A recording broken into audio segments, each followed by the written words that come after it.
Professor DePaulo, and today we're going to be talking about how to write the title, the abstract, and the reference section of your APA manuscript. And this is not that difficult. The abstract can be a little bit tricky to put together, but the title page and the reference page should be relatively straightforward. And I'm going to show you how to do this pretty painlessly, or as painlessly as possible. So let's go into your assignments tab here, and we're going to look for the guide here about writing the title, abstract, and references. And this is about formatting the title page. So the title page basically just has the title of the manuscript, it has the running head, it has a page number, and it has your name and the affiliation of your affiliation, your institutional affiliation, which is basically where you did the work. So let's take a look at how to do this really quickly. So I'm going to open up a blank document in Word. So if you look at here, this is what I want to have. I want to have, on the title page, I want to have a running head. Now the running head is basically a shortened version of your full title. I spelled that wrong, obviously. Running head. Should look just like that. Now I want to come back to that because I want to write a shortened version of the full title. But the running head actually should be in your in the top of your header. Technically, that'll be the best place to put it. So let's put it in the header, colon. We'll come back to that in a second. Now, in the main body of the text, we want a full title. So, make up your full title. It should be no more than, say, 10 words or so. You want it to convey the meaning of the article, and I'm just going to make one up, come up with something different.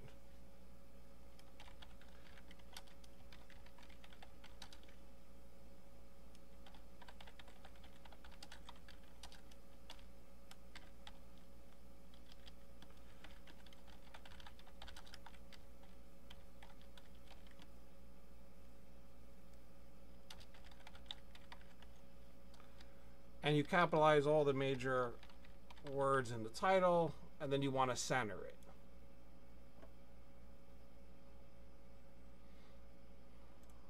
So let's actually center it. I'm going to put it in 12-point font. So I use Times New Roman for this, but you can use anything that's not like a crazy font.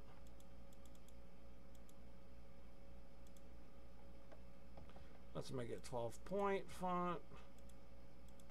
Let's make sure it's centered like that, and then move it down more so it's kind of in the middle of the page. Factors, actually that doesn't sound right. Influencing compliance with preventative COVID-19 behaviors. It's a pretty generic title. It does describe the study because we're looking at various factors that influence how people behave in relation to COVID. I expect you to come up with something similar, but not the same title. I do not want to see everybody with the same title here. Come up with your own title. It's not that difficult. And then capitalize all the major words. So that means all the words that are like, not the, not and. I didn't capitalize with here. So all the other major words should be capitalized. Then I want to put my name and the institutional affiliation below that.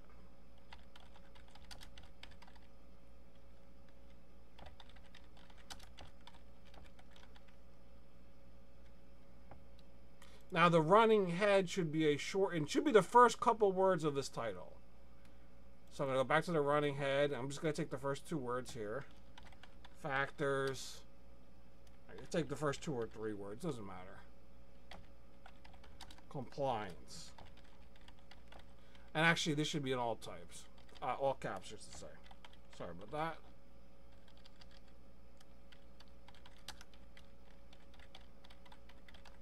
Got to hold down the shift key.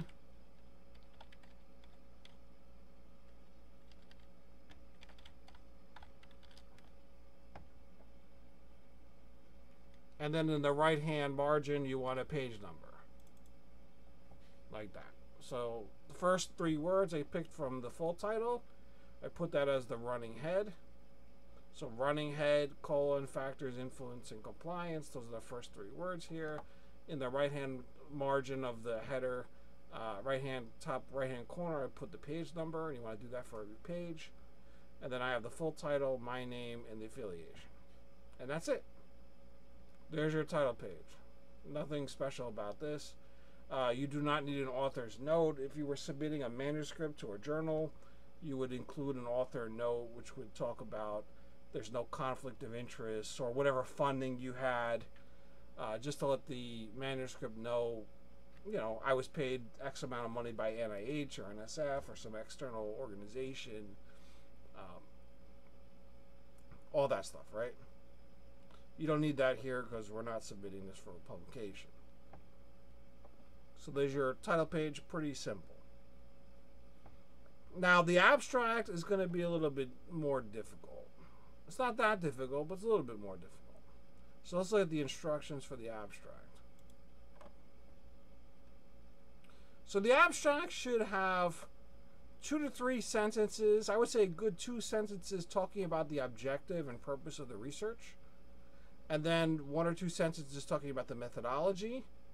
1 or 2 sentences talking about the results without the statistics. So do not include the statistics. Just kind of summary of the results. And 1 or 2 sentences talking about the conclusion or the take home or things you need to do in future research. So if you want to put limitations, you can put limitations as part of this conclusion, 1 or 2 sentences, or you can put it, you know, as part of your results. You can talk about results, then talk about limitations, then talk about future research. In other words, what you want to do here is have 2 sentences for the introduction to the topic, 2 sentences for the methodology, 2 sentences about the results, and then 2 sentences about a conclusion. So a total about 8 sentences, or less than 150 words or so. That should be the goal. Try to keep it below 150 words, because some journals have like a really strict limit in terms of the size of the abstract. I think you could communicate these 8 sentences in 150 words or less. So once again, 2 of the introductory sentences that you could take from your introduction, 2 about the method, 2 sentences about the method, 2 sentences about the results, and 2 sentences about a conclusion. And that's all you have to do. And I gave you a sample here to look at in terms of the effect of job stress on clinical health outcomes. Approximately 15 to 25% of the U.S. population, working population, is classified as high risk for job stress. This type of stress is known to exert a psychological toll on workers. So right here, you're having the introduction to the topic. What is the topic? It's job stress. And why is it important? Because it has a big psychological toll on workers. However, less is known about the impact of job stress on physical health and how current findings translate clinically relevant outcomes in everyday life, such as susceptibility to the common cold. So this sentence here is a transitional sentence, part of the introduction, part of the abstract, right?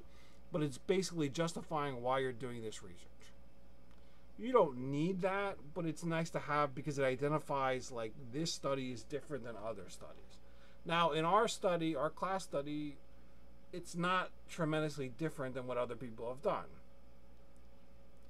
Maybe we have a different population, a different sample, but it's not 100% different from anything anybody's done before us. So you don't need that transitional sentence. You could just use 2 sentences to sort of justify why the research is important. That's the beginning of the abstract. Then they continue. In an ongoing daily diary study, 68 adults, 37 females completed measures of job stress and upper respiratory infection symptoms every day for 8 weeks. This is the method. And now they jump into the results. Preliminary analyses show that males who had busier days at work on average also endorsed a greater number of total URI symptoms. Additionally, males who reported lower perceived job security and less supervisor support were sick with upper respiratory infections on more days across the study than were those with greater job security and supervisor support. So those are the results, the findings of the study that basically said that if you're working really hard and you don't have the social support at work or outside of work, you can get sick. And that makes sense. You're stressed at work, you have no outlet for your stress, no way of dealing with it, no social support. It's probably going to make you sick because it's going to reduce the effectiveness of your immune response. Now, that's among males. Among females, endorsing more busy days, whether at home or at work, was associated with greater endorsement of URI symptoms. So this also specifies that females who can be stressed either at work or at home, and that leads them to be sick. Whereas men, it's more focused on work in terms of getting sick. And that's probably because women take on a heavier workload outside of work. They're taking on a large responsibility at home most of the time. And that's stressful. So you add work to home, you can add child rearing to that, and now you have women that are just really stressed constantly.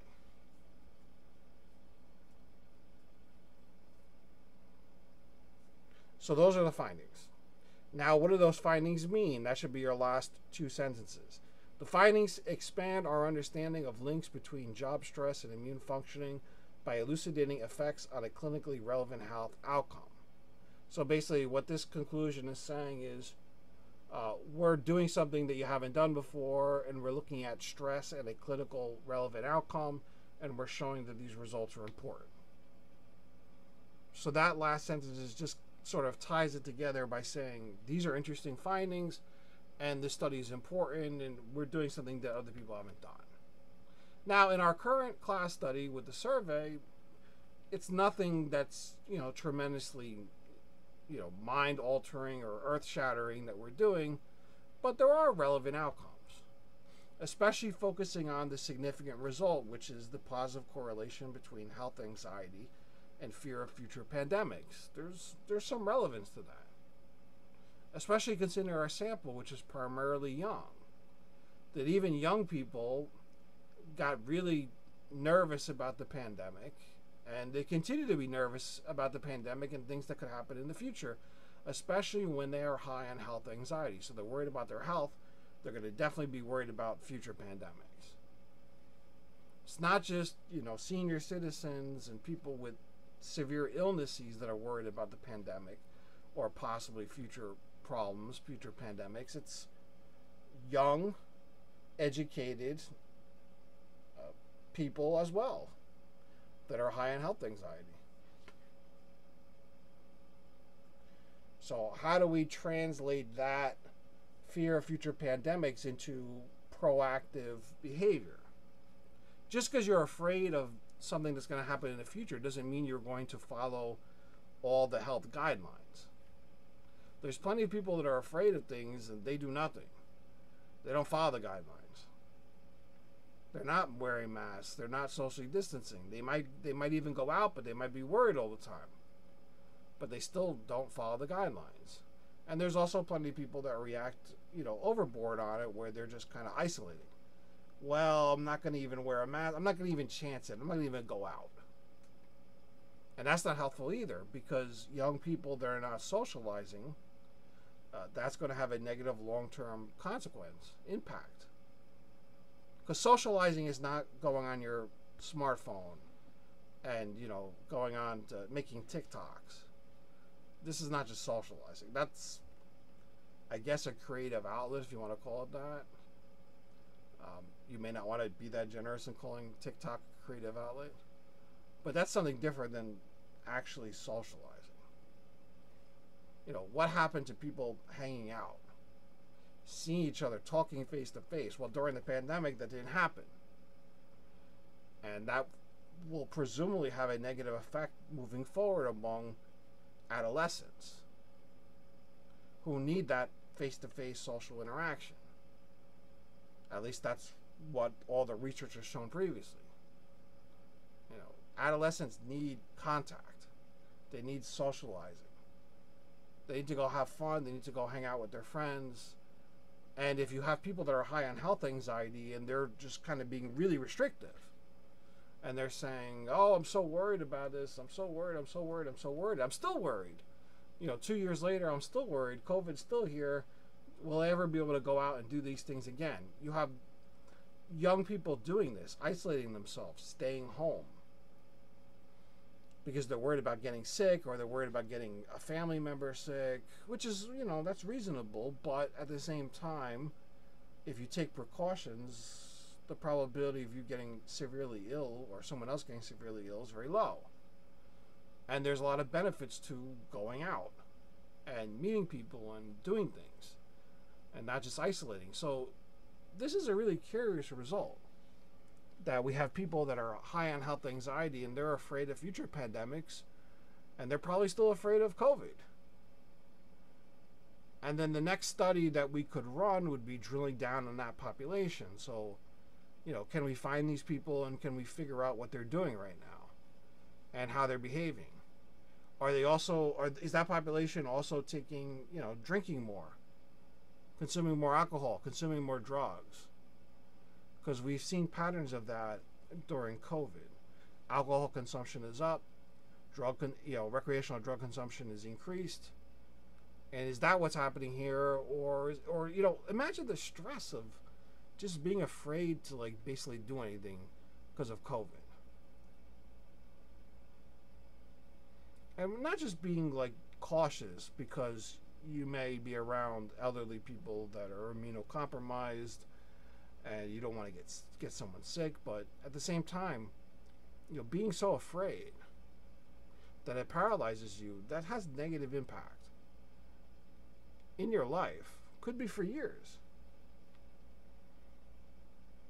So there's a big mental health, and health anxiety is part of the whole mental health complex, but there's a big mental health phenomenon going on with COVID that we really don't know much about. Depression and anxiety are increased. What's going to happen 10 years from now? Do students who take Zoom classes, especially young students, we're talking about elementary school kids, middle school kids, even some high school kids, they take Zoom classes. Are they getting the same education? Are they learning as much? Is that going to have a negative impact on them? What about the lack of socialization? They haven't seen people. They've been isolated. Is that going to have a negative impact? In 10 years, we'll find out. It's kind of like a real life experiment. What's going on right now. It's like a natural disaster, right? We're learning in real time what happens when you basically shut down society for a long period of time, and then you sort of say, okay, go back to normal. How does that work? So there's a lot of important takeaways from even something as trite or as trivial as a survey research that we're doing. Because we're not doing anything that's going to change the field of psychology here. We're doing some basic correlational, basic t-test, basic research through surveys with a small sample. But it still tells us important information. It's nothing life-changing, but it's still telling us important things. So give me the take-home 1 or 2 sentences, what the findings are and what they really mean. And that's your abstract. So that's the hardest part to write, and it's always written last, because you've got to write all the other sections first before you can write the abstract. And it's not easy to write a good abstract, but if you do the breakdown, 2 sentences for introduction, 2 methodology, 2 for the results, and 2 for the findings and the importance of the findings, the conclusions, you should be okay. And of course, I will give you feedback anywhere I see fit. Do not use statistics. You do not need to use citations. So no citations in the abstract and no statistics. So that's the abstract part. Now the last part is the reference section. So references should be written at the top of the page, centered. So let's do this again. Of course, I spell it wrong again because I can't type. That's one thing I wish I would have learned a lot better, is how to be a more efficient typist. And I never really got into that. And so I make a lot of errors typing. So references at the top, and now you're going to put each reference entry. Now remember that you need 5 reference entries. Oh, before I move on to this, one more quick thing about the title page. So see how we have running head on the title page? And I almost forgot to tell you this. The words running head should only occur on the title page. On every other page, you should have this short title, like this. So every other page, you should have the short titles. Even in the reference page, I'm going to have the short title like that, and I'm going to have a page number, whatever page number that is. Let's say it's 10. I'm not going to have the words running head. So the words running head only go on the title page. But the short title, which is everything that's after running head, you could put on each page in the upper left margin without the words running head.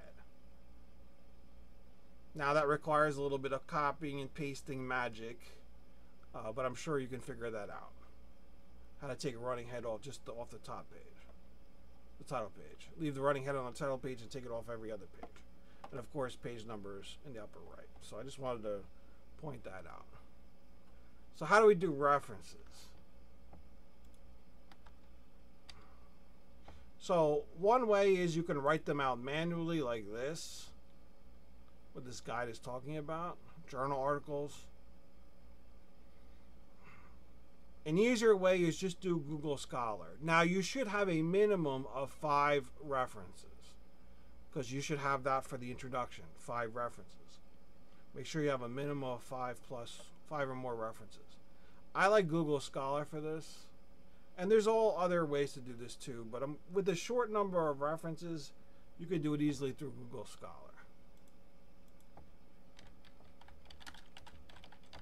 So let's find an article. Empathy and COVID vaccination.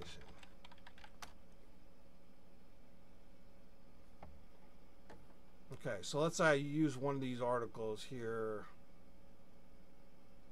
All right, I want to use, let's say I use this top article, just for the sake of it. I don't even know what this article is about. It's health psychology. It could be interesting. Obviously, when you're reading these papers, you want to read the abstract to see if it's something that you're willing to do. Now, this abstract has statistics in it. Generally, you don't have abstracts with statistics. I prefer not to have any statistics in the abstract. This person does. You know, it's not very common. There's a lot more abstracts without statistics than with statistics. And this is talking about motivation to get vaccinated was related to empathy. So let's say I'm using this article, and I've written about it in the introduction. So if I'm using that article, let's go back, and this is this top article here. Go to something that, go to the symbol here that says, there's a quote here that says cite. See this quote marks? Click on that. It gives you the citation. Find APA, copy. Make sure the formatting's okay, and then paste. Now your reference entry should be in alphabetical order by author last name. So arrange these references in alphabetical order by author last name.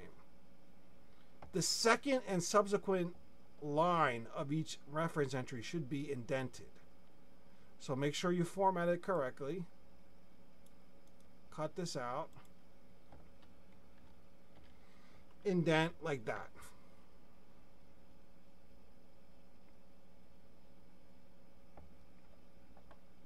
And that's it.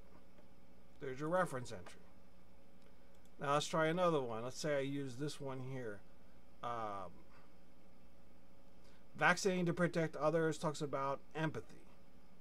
Here's the article, the PDF. Let's say I'm using this article. So if I'm using that article, let's go to the quote, find APA, click, copy, go in here and paste.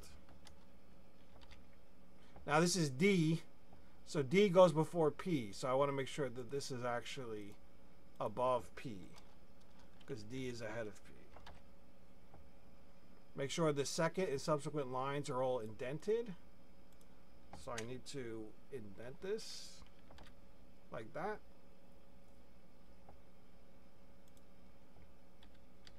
And there you go. Those are 2 references. You should have a minimum of 5. So you're just copying and pasting off of Google Scholar, and it's pretty simple. When you have only a few now if you had like hundreds and hundreds of references, then you might want to use a reference organizer. So there's a variety of reference organizers out there where you just basically download articles and the reference organizer will basically write the reference entries for you. Some of them are paid, some of them are not. I don't use them too much, but there are plenty of people that do.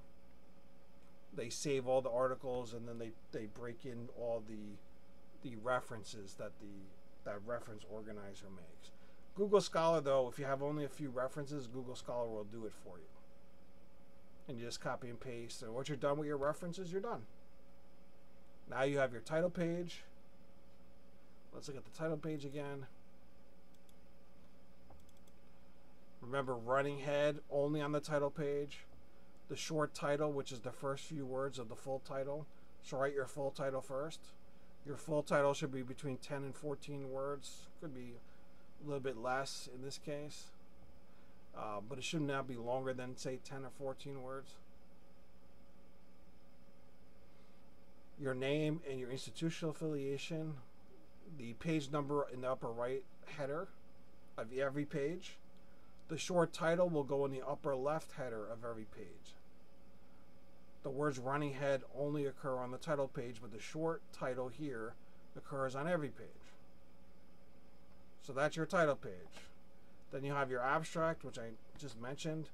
2 sentences before, 2 sentences for the introduction, 2 sentences about the method, 2 sentences about the results, and 2 sentences about a conclusion. So there's 8 sentences right there in your abstract.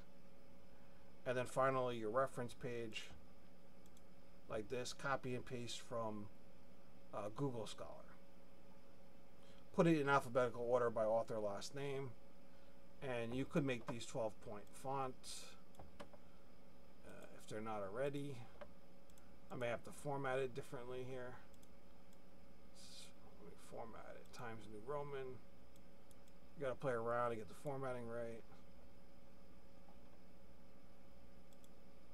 I'm gonna get the formatting right eventually, if I can actually find the font. TI Times New Roman. Okay. So here the formatting broke a little bit. It's okay. I can fix it. I'm just gonna cut and paste again. And this one looks okay. And there's your reference page, references page. Make sure you have your short title, upper left. Make sure you have your page number and upper right header. And that's it. Now you have finished, writing your manuscript minus the results section, which I've written for you, just because the results is very difficult to do unless you know statistics. And I'll plug my statistics course again. If you're going to be around in the fall, many of you won't be. You'll be moving on to bigger and better things. But if you are around in the fall, I am teaching the behavioral statistics class Monday and Wednesday. And I think that's a good class for preparing you, especially if you're considering graduate school. So if you're around and you're looking for a class that's challenging, because it is challenging, and that's prepares you for graduate school, that's a class to take. It's not easy, It's kind of like research. It's a lot different than your run-of-the-mill psychology class. But you're going to have it again and again and again. So things like research and statistics, you are going to have multiple times throughout your career, especially if you go into graduate school. And statistics and research go together. They are sort of the 1A and 1B. You can't have one without the other. So it's good to have an understanding, an overview understanding of both statistics and research. And I don't really teach you any statistics in Psych 265. So if you're looking to learn and you're going to be at BMCC, then Psych 220, Behavioral Statistics, is a good class to take. It's not like Math 150. Math 150 is very, very easy. I think it's comically easy for most people. It doesn't really touch on any inferential stats that we're using in real psychological research. It might talk a little bit about correlation, but it's not much of anything. It's Math 150.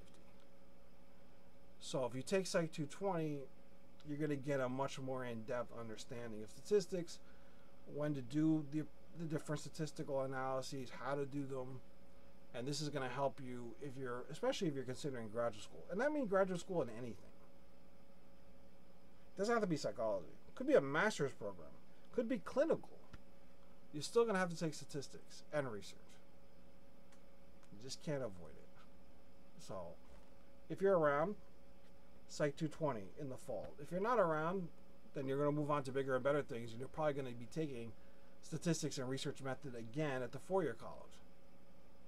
So if you have any questions about that, shoot me an email. Happy to talk to you about statistics, research in general. They're not the most glamorous courses. A lot of students hate these courses.